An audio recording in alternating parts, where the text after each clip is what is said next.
First, I want to start by just saying how blessed we are to be living in a time with the best Prime Minister the State of Israel has ever had.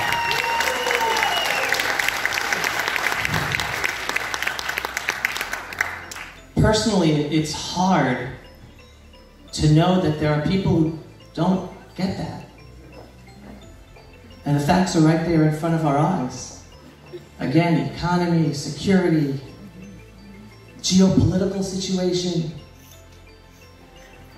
And yet so many of our own friends and family are just willing to ignore that because of whatever fake news they believe, whatever lies they believe, whatever hatred they've built up inside their hearts for our dear Prime Minister who, with whatever his imperfections are, and you want to know something? He's not perfect. Just like you're not, just like I'm not. No one's perfect. There's only one thing perfect in this world. He's up there. Right?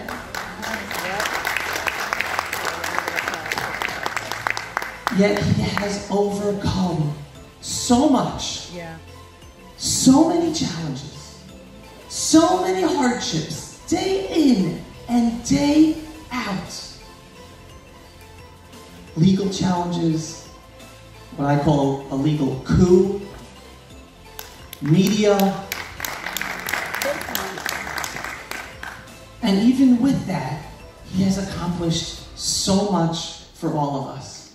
Now, let me just take a step back and tell you a little story before I give over another, what I believe is a depth to our Prime Minister that not everyone really takes into consideration.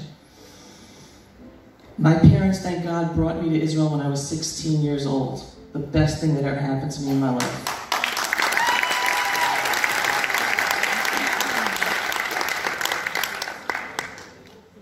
Went to yeshiva, served in the army, in the Golani Brigade.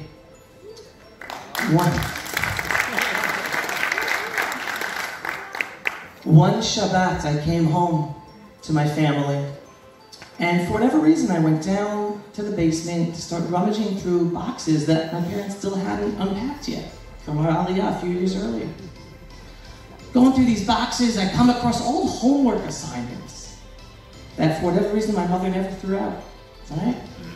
And I pick out a 4th grade homework assignment, 10 years old. I was a student back in Manhattan Day School in New York City. And it was a very simple homework assignment.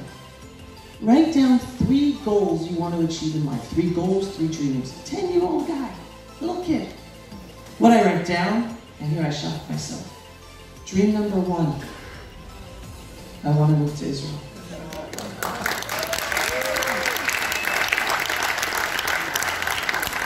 Dream number 2, I want to serve in the Israeli army. Dream number 3, I want to be very rich so I can give a lot of tzedakah.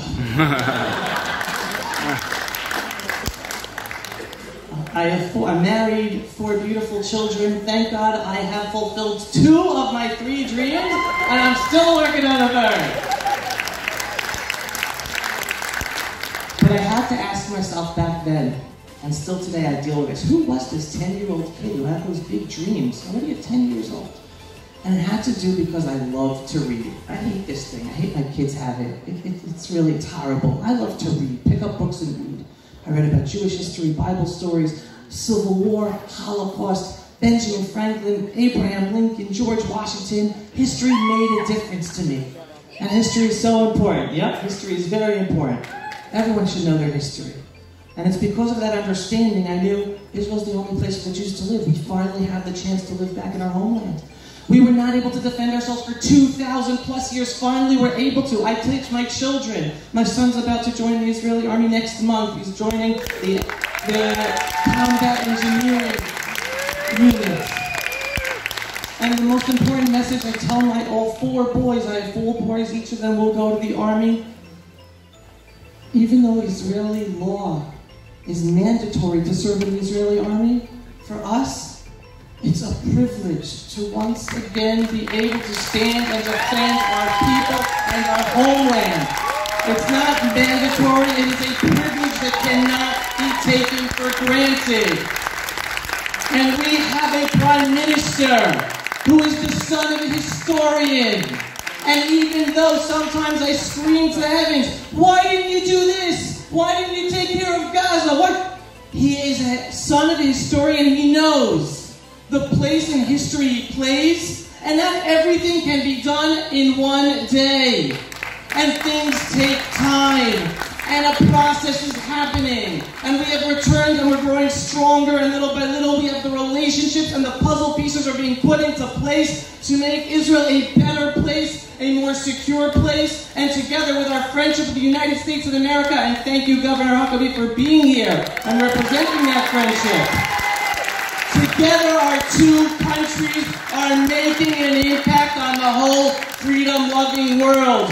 We must ensure that Prime Minister Netanyahu continues as Prime Minister.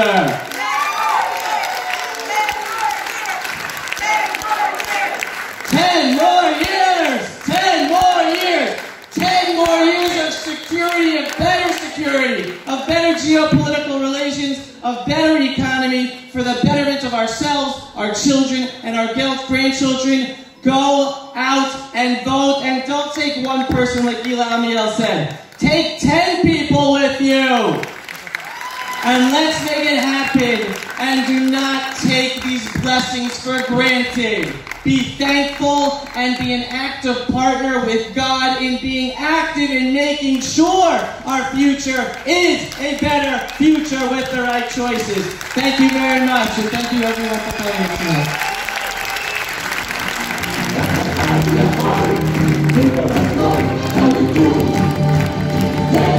Pulse of Israel, frontline videos from the Holy Land. Support our work by donating today.